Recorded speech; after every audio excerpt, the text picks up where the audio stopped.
ఓం గం గణపతయే నమః. నమః శంభవే చ మయో భవే చ నమః శంకరాయ చ మయస్కరాయ చ నమః శివాయ చ శివతరాయ చ. ఓం నమః శివాయ. ఓం త్రయంబకం యజామహే సుగంధిం పుష్టివర్ధనం ఉర్వారుకమివ బంధనాన్ మృత్యోర్ముక్షీయమామృతాతో. ఓం మృత్యుంజయేశ్వరాయ నమః. ఓం శమగ్నిరగ్నివిష్కరశ్చన్నస్తపతు సూర్యః శంబాతో వాత్వరప అపసృతః. ఓం శం శనైశ్చరాయ నమః. జ్ఞానసిద్ధిని వీక్షిస్తున్నటువంటి ప్రేక్షకులందరికీ కూడా శని భగవంతుడి యొక్క అనుగ్రహముతో ఈ 135 రోజులు అనగా జూలై 27వ తేదీ నుండి డిసెంబర్ 11వ తేదీ వరకు కూడా ఈ 135 రోజులు మన యొక్క భూమి మీద శనైశ్చరుని యొక్క వక్రగతి సందర్భముగా ఆయన యొక్క పాపపు కిరణాలు అత్యంత వేగవంతంగా చాలా ప్రతికూలమైనటువంటి పరిస్థితుల్ని కలుగజేసేటటువంటి స్థితిగతుల్లో మనందరము కూడా కర్మలని అనుభవించడానికి సిద్ధంగా ఉండాలి. కాబట్టి ఆ ఈశ్వరుడు హనుమంతుల వారు శనైశ్చరుని యొక్క అనుగ్రహము పరిపూర్ణంగా కలగాలని ఆశిస్తూ ఆశీర్వదిస్తూ మరి మనకి మేషరాశి నుంచి ద్వాదశ రాశులైనటువంటి మీనరాశి వరకు కూడా ఏ ఏ రాశుల వారికి ఈ యొక్క శనిగ్రహ వక్రత్వ ప్రభావము ఏ విధంగా ఉంటుంది, మరి ఈ రాశుల్లోనే కొంతమందికి ఏలినాటి శని ప్రభావము, అష్టమ శని ప్రభావము, అర్ధాష్టమ శని ప్రభావము, ఈ విధంగా శని యొక్క ప్రభావాన్ని ఎంతోమంది ఎన్నో రోజులుగా మరి ఆయన యొక్క వేదనకి గురై, ముఖ్యంగా కొంతమంది వారి యొక్క జన్మజాతక రీత్యా ఈ శని మహర్దశ జరిగేవాళ్ళు, శని మహర్దశలో రాహువు, రాహు మహర్దశలో శని, అట్లాగే శని మహర్దశలో శుక్రుడు, శుక్ర మహర్దశలో శని, శనిలో కేతువు, కేతువులో శని, ఈ విధంగా పాపగ్రహాలు శని కుజ, శని రాహు, శని కేతు, శని రవి, ఈ గ్రహాల యొక్క దశలు అంతర్దశల్లోనూ, శుక్రుడి యొక్క అంతర్దశల్లోనూ దశల్లోనూ ఈ యొక్క శని యొక్క ప్రాబల్యము అత్యంత మరి ఘోరాతి ఘోరమైనటువంటి ఎన్నో భావాలని ఆయన యొక్క కండిషన్లోకి తీసుకొని నానా రకాలైనటువంటి ఆటంకాలు, ఇబ్బందులు, ప్రతిబంధకాలు, సమస్యలు, తట్టుకోలేనటువంటి మానసికమైనటువంటి విచార దోషాలను కలుగజేసేటటువంటి శని భగవానుడు మరి పాపగ్రహమై, ఒక గ్రహము ఎప్పుడైతే పాపగ్రహమై వక్రిస్తుందో అది ఇంకా పాపత్వాన్ని ఇస్తుందని మన యొక్క శాస్త్రము తెలియజేస్తోంది. అయితే ఇక్కడ ఒక చిన్న విషయాన్ని గ్రహించాలి. మనకి జన్మరాశి అనేటటువంటిది మానసిక ప్రభావాన్ని మాత్రమే కలిగి ఉంటుంది, కలుగజేస్తుంది.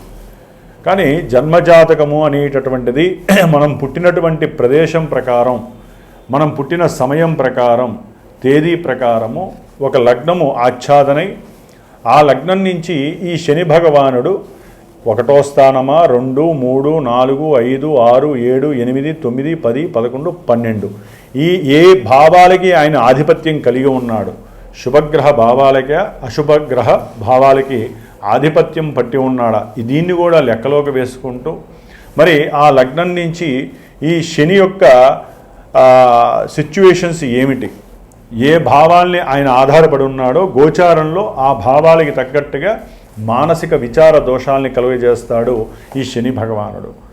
మరి ఈ యొక్క కలియుగంలో శని బాధల నుంచి ముఖ్యంగా ఈ వక్రించిన పాపగ్రహమైనటువంటి పాపత్వాన్ని ప్రసాదించేటటువంటి మరి కలికి అత్యంత దగ్గరగా సహకరిస్తూ ఉండేటటువంటి ఈ యొక్క శని యొక్క బాధల నుంచి తప్పించుకోవడానికి ఒక చిన్న శ్లోకాన్ని చెప్తాను.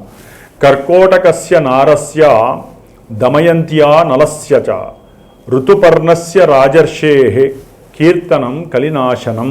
అంటే మనకి అందరికీ తెలిసినటువంటి విషయం నల దమయంతుల యొక్క చరిత్ర. దీంట్లో నలుడు మహారాజు చక్రవర్తి అయి ఉండి కూడా ఎంతో ఘోరమైనటువంటి కష్ట నష్టాలను అనుభవించటంలో శని యొక్క పాత్ర, ఏలినాడి శని పాత్ర మనం చదువుకోవాల్సిందే. కాబట్టి నలదమయంతుల యొక్క చరిత్ర చదివినా కూడా ఈ యొక్క సిచ్యువేషన్లో వారికి ఉన్నటువంటి శని దోషాలు తొలగిపోవటానికి అవకాశాలు ఎక్కువగా ఉంటాయి. కాబట్టి మరి ముఖ్యంగా ఈ యొక్క శని మహర్దశల్లో ఈ యొక్క శని దాదాపుగా మనకి ఈ జూలై 27వ తేదీ నుండి డిసెంబర్ 11 వరకు కూడా రేవతి నక్షత్రంలో 3వ పాదంలో వక్రించినటువంటి శని దాదాపుగా అక్టోబర్ 8వ తేదీ వరకు కూడా అదే నక్షత్రంలో వక్రించి వెనక్కి వస్తూ ఉంటాడు. అట్లాగే ఈయన డిసెంబర్ 11 వరకు కూడా సొంత నక్షత్రంలో వక్రించడం ఇంకా ఘోరమైనటువంటి ప్రభావాలని మనకి ప్రసాదిస్తూ ఉంటాడు కొన్ని రాశుల వారికి. ఆ రాశులు ఏంటో మనం తెలుసుకుందాం. అయితే ఈ వక్రత్వంలో ఈ గ్రహము చాలా వరకు తన యొక్క కిరణాలని ముందు ఇవ్వాల్సినటువంటి, అంటే ఇప్పుడు మీనరాశిలో జలరాశిలో రేవతి నక్షత్రంలో 3వ పాదంలో ఉన్నటువంటి ఈ శని భగవంతుడు తన యొక్క దృష్టిని, 3వ దృష్టిని వృషభ రాశి మరియు మిథున రాశి ఈ 2 రాశుల మీద ప్రభావితం చూపిస్తూ ఇప్పుడు ఆయన వక్రించిన తర్వాత కొంచెము నక్షత్రాలు, అంటే రోహిణీ నక్షత్రము, మృగశిర నక్షత్రం, ఈ 2 నక్షత్రాల మీద అధికంగా తన యొక్క శక్తిని ప్రసాదిస్తాడు. అట్లాగే తన యొక్క సప్తమ దృష్టి ఇప్పటి వరకు కూడా కన్యారాశి మీద, కన్యారాశిలో ఉన్నటువంటి ఉత్తర ఫల్గుని నక్షత్రము, హస్తా నక్షత్రం మీద ఉండేది. అట్లాగే చిత్తా నక్షత్రం మీద ఉండేది. ఇప్పుడు ఆయన వక్రించినప్పుడు ఎక్కువ శాతము రోహిణీ నక్షత్రము, హస్తా నక్షత్రము, ఉత్తర ఫల్గుని నక్షత్రం మీద ఆయన యొక్క ప్రభావం చూపిస్తాడు. అట్లాగే శని భగవానుడు మీనరాశిలో ఉండి తన యొక్క దశమ దృష్టిని మీనరాశి మీద ప్రభావితం చూపిస్తూ దాదాపుగా పూర్వాషాఢ నక్షత్రము, ఉత్తరాషాఢ నక్షత్రము ఈ యొక్క నక్షత్రాల మీద తన యొక్క ప్రభావాన్ని అధికంగా చూపిస్తూ ఎన్నో అనారోగ్యాలని, అనుకున్న పనులలో వాయిదాలని, అసలు అనుకున్నది జరిగింది అనుకుంటే మహదానందంగా భావించే పరిస్థితులను కలుగజేస్తూ ఈయన ముఖ్యంగా ఆర్థిక విషయాల మీద, అనారోగ్యానికి సంబంధించిన విషయాల మీద, అనుకున్న పనుల్లో ఆటంకాలు కలుగజేయటం, ఆలస్యాలు, అది వివాహమైనా విద్యపరంగా ఎన్నో ఆటంకాలు, ఉన్నత విద్యలు లేకుండా చేయటం, విదేశాల్లో ఉన్నటువంటి వాళ్ళని ఇబ్బందులు పెట్టడము, ఉద్యోగాదుల్లో ప్రమోషన్లు వస్తాయనుకుంటే అది కాస్త ఉన్న ఉద్యోగం తొలగిపోవటం, ఇలాంటి ఎన్నో రకాలైనటువంటి ప్రతికూల పరిస్థితుల్ని ఇవ్వటంలో శని భగవానుడు మహాదిట్ట. మరి ఈ యొక్క వక్రించిన శని ఫలితాలు ఈ యొక్క జన్మరాశులకి, అంటే మేషం నుంచి మీనరాశి వారికి ఏ విధంగా ఉంటాయో తెలుసుకుంటూ, ఎవరికైనా సరే జన్మజాతకంలో లగ్నాతు ఈ యొక్క శని ఎవరనేది తెలుసుకునే ప్రయత్నాన్ని చేయండి. అసలు ఏ దశలు జరుగుతున్నాయో తెలుసుకోవడానికి ప్రయత్నం చేయండి. ఈ యొక్క ఫలితాలు విని ఎవరూ బాధపడక్కర్లేదు, అట్లా అని సంతోషపడకూడదు. జన్మజాతకరీత్యా మాత్రమే దశలు, అంతర్దశలు మనల్ని యాక్టివేట్ చేస్తూ ఉంటాయి. కాబట్టి కొంతవరకు ఈ శనిచ్చే ఫలితాలు ఏ ఏ రాశుల వారికి ఏ విధంగా ఉంటాయో తెలుసుకుందాం. ఓం శం శనైశ్చరాయ నమః. ఓం శం శనైశ్చరాయ నమః. ఎవరికైతే గనక శని మహర్దశలు కానీ అంతర్దశలు జరిగిన పుష్యమీ నక్షత్రము, అనురాధ నక్షత్రము, ఉత్తరాభాద్ర నక్షత్రము ఈ నక్షత్ర జాతకులు కానివ్వండి, అట్లాగే కుంభరాశి, మీనరాశి, మేషరాశి, వృషభ రాశి, అట్లాగే మనకి ముఖ్యంగా కన్యారాశి, ధనుస్సు రాశి ఈ రాశుల వారు, ఈ అంతర్దశలు దశలు జరిగేవారు తప్పకుండా శ్రావణ మాసంలో మనకి బహుళ శుద్ధ విధియ నుండి దాదాపు 19 రోజులు పంచమి వరకు కూడా నా యొక్క శ్రీమాత జ్యోతిషాలయ పీఠంలో ఈ యొక్క శనిగ్రహ పీడలు, బాధలు తొలగించటానికి ఒక దీక్షా కార్యక్రమం 19 రోజులు నిత్యము 1000 సార్లు శనికి సంబంధించినటువంటి మూలమంత్ర బీజాక్షరాలని, అట్లాగే మూలమంత్ర వేదమంత్రాన్ని కూడా జపిస్తూ నిత్యము 19 రోజులు రుద్రుడికి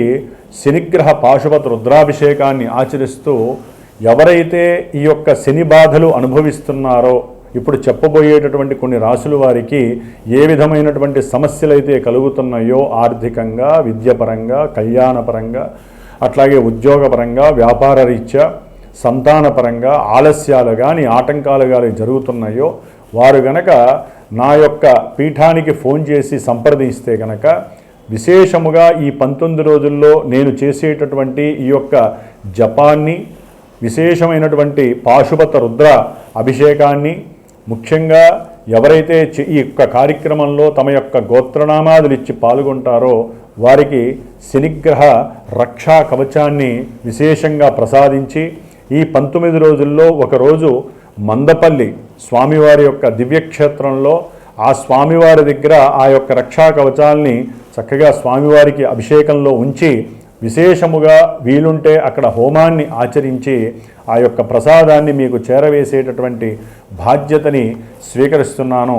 కాబట్టి దీనివలన విశేషమైనటువంటి శనిగ్రహ అనుగ్రహం కలిగి ఎంతటి కార్యాన్నైనా సరే జయించేటటువంటి పరిస్థితి కలుగుతుంది. ఎటువంటి మృత్యువునైనా సరే మనం తప్పించుకునేటటువంటి పరిహారము మనకి ఈ యొక్క రక్ష ద్వారా మనకి లభిస్తుందని ఆశిస్తూ ఆశీర్వదిస్తూ మరి మేషరాశి వారి గురించి, మీనరాశి వారి గురించి కూడా ఈ మధ్యలో ఉన్న రాశుల గురించి మనం ఇప్పుడు చర్చించుకుందాం. కర్కాటక రాశి. కర్కాటక రాశి వారికి శని భగవానుడు సప్తమాధిపతి అయి, అష్టమాధిపతి అయి, మహాపాపి అయి వీరి యొక్క జన్మరాశికి మరి జన్మజాతకంలో ఆయన శుభుడా అశుభుడా అనేది తెలుసుకుంటే కానీ ఈ కర్కాటక రాశి వారికి ఈ జూలై 27 నుంచి మరి డిసెంబర్ 11 వరకు ఇచ్చేటటువంటి పాపత్వ ఫలితాలు ఏ విధంగా ఉంటాయి, వారికి శుభాన్ని కలుగజేస్తాయా అశుభాన్ని కలుగజేస్తాయా అనేది అక్కడ జన్మజాతకంలో మాత్రమే తెలుస్తుంది. ఇప్పుడు మాత్రము మానసికంగా మాత్రము వీరు చాలా దృఢంగా ఉండాలి. ఎందుకంటే సప్తమము అనేటటువంటిది వ్యాపారాలని తెలియజేస్తూ ఉంటుంది. అంటే వ్యాపారము, అభివృద్ధి, అట్లాగే దానికి రిలేషన్ అయినటువంటి మరి సంఘము, గౌరవము, కీర్తి ప్రతిష్టలు, విదేశాలు ఇవన్నీ తెలియజేస్తుంది. ఈ విషయాలన్నిటిలో కూడా ఆకస్మికంగా వీరికి ప్రయాణం చెయ్యాలి, దూర ప్రయాణాలు అనుకున్న వాళ్ళకి అవన్నీ క్యాన్సిల్ అయిపోవటం, అట్లాగే అక్కడ ఎవరైనా భర్త భార్య అంటే పెళ్లి చేసుకున్న వాళ్ళు మరి అక్కడ ఉద్యోగం చేసుకునే వాళ్ళకి ఇక్కడ పెళ్ళిళ్ళు అయిపోయి 6 నెలల బట్టి, 8 నెలల బట్టి, సంవత్సరం బట్టి ఎవరో ఒకళ్ళు ఇక్కడ ఆగిపోవటం ఆ వీసాలకి సంబంధించిన విషయాలలో.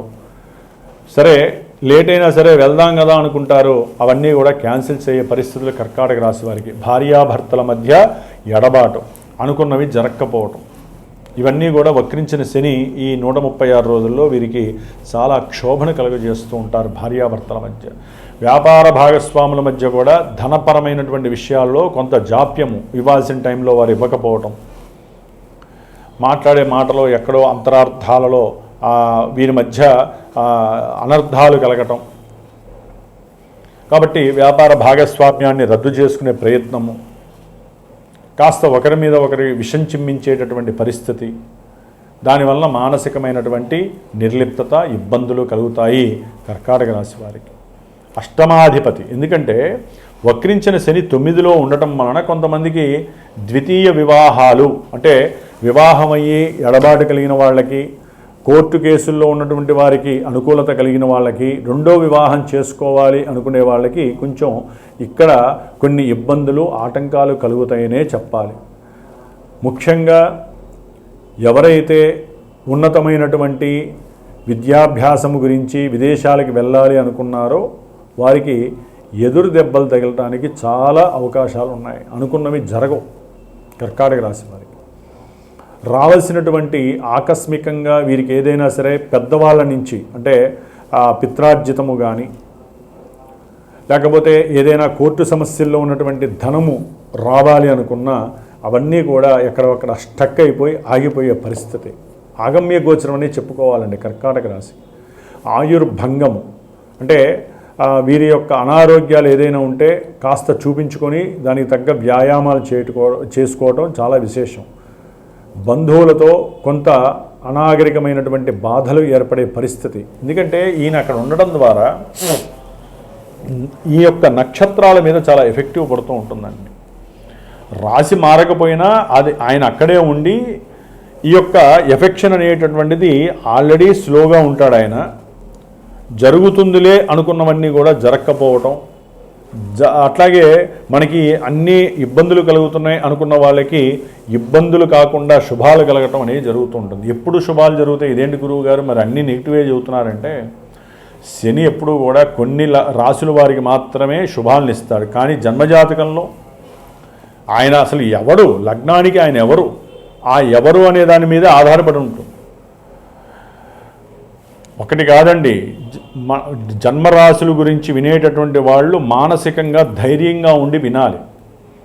కొంతమంది మాకు ఇవన్నీ ఏమీ జరగట్లేదండి అని కొంతమంది అబద్ధాలు చెప్పేవాడు ఉంటారు. మాకు ఇవన్నీ జరుగుతున్నాయండి గురువు గారు, అసలు మరి మేము ఏం చేసుకోవాలి పరిహారం అంటే, జన్మజాతక రీత్యా పరిహారం చేసుకోవాలమ్మా అని చెప్తాను నేను. ఎందుకంటే గోచారంలో ఈయన ఒక్కడే కాదు కదండి, మిగతా 8 గ్రహాలు ఎక్కడెక్కడ ఉన్నాయి అన్ని గ్రహాలకి ఏం చేసుకుంటారు ఒక్క నెలలో, వారికి వచ్చే జీతం ఎంత, వాళ్ళెంత. జన్మజాతకంలో ఉండేటటువంటి సమస్యలు ఏమిటో దానికి విరుగుడుగా మనం చేసుకోవాలి. ఇప్పుడు మానసికంగా ప్రశాంతంగా ఉండటానికి కర్కాటక రాశి వారు హనుమాన్ చాలీసా చదువుకోవాలి. దంపతులు కానీ వ్యాపార భాగస్వాములు ఎవరన్నా ఉంటే హనుమంతుల వారికి సంబంధించిన హోమాలు అవి చేయించుకోండి. శనిగ్రహ పాశుపత రుద్రాభిషేకం చేయించుకోండి. శనిగ్రహానికి నేను చెప్పినట్లుగా శ్రావణ మాసంలో నా యొక్క పీఠంలో 19 రోజులు హడావుడి లేకుండా చాలా ప్రశాంతంగా నిశ్చితగా శనీశ్వరుని ఆరాధిస్తూ ఆయన హోమాన్ని చేస్తూ ఆయనకి సంబంధించిన రక్షా కవచాన్ని మీకు పంపించే అవకాశం తీసుకున్నాను. కాబట్టి ఒక గురువుగా నేను చేసే ఈ కార్యక్రమంలో మీరు పార్టిసిపేట్ చేయండి, నాకు ఫోన్ చేయండి, మీకున్న సమస్య చెప్పండి, దానికి తగ్గట్టుగా నేను ఆచరింపజేస్తాను. ప్రతిదానికి విరుగుడు ఉంటుంది. ఎవరైతే ఇప్పుడు వక్రిస్తున్నాడో ఆ శని భగవానుడు ఎన్నో రకాలైనటువంటి ధనపరమైనటువంటి ఆకస్మిక ధన నష్టాలని కలుగజేస్తాడు. సంతానపరమైనటువంటి నష్టాలని, సంతానపరమైనటువంటి దుర్వ్యసనాల పరంగా మీరు అపకీర్తి పొందేటటువంటి పరిస్థితి, చుట్టుపక్కల వాళ్ళు రకరకాల ఇబ్బందులు పెడుతూ ఉంటారు మిమ్మల్ని. సంతానపరంగా వారికి రావాల్సిన ఉద్యోగాలు కానీ, చదువుకోవాల్సినటువంటి పిల్లలు సరిగ్గా లేకపోయినా, దాని పరంగా సంతాన సమస్యలు అంటే ఎన్నో ఉంటాయి కోకొల్లలుగా, అవన్నీ అనుభవించేటటువంటి పరిస్థితులు శని చాలా ఎక్కువగా ఇస్తాడు కర్కాటక రాశి వారికి. ప్లస్ కర్కాటక రాశి వారు కూడా దుర్వ్యసనాలు పారయ్యే అవకాశం ఉంటుంది. ఇక్కడ శని రాహు ఒకటే అనుకోవాలి మనం. ఎందుకంటే రాహువు అష్టమంలో ఉన్నాడు, శని కూడా అష్టమ భావ ఫలితాలను ఇవ్వడానికి సిద్ధంగా ఉంటాడు. కాబట్టి కొంచెం జాగ్రత్తగా ఉండాల్సినటువంటి పరిస్థితి తీసుకోండి కర్కాటక రాశి వారు, లేకపోతే ఎన్నో రకాలైనటువంటి సమస్యలకి గురవ్వాలి. ముఖ్యంగా మీ జన్మజాతకం ఏంటో తెలుసుకునే ప్రయత్నం చేసి జాతకంలో ఉన్నటువంటి దశలు అంతర్దశలు ఏమి యాక్టివేట్ అవుతున్నాయి, దానికి శనికి ఏదైనా సంబంధం ఉందా అనే విషయాన్ని తెలుసుకోవడం ద్వారా ఈ 4 నెలల కాలము 4.5 నెలల కాలము మరి శని ఇచ్చే ఫలితాలు మీకు లాభాన్ని ఇస్తాయా అశుభాలను ఇస్తాయా అనేది మీకు తెలుస్తుంది. ఓం శం శనైశ్చరాయ నమః.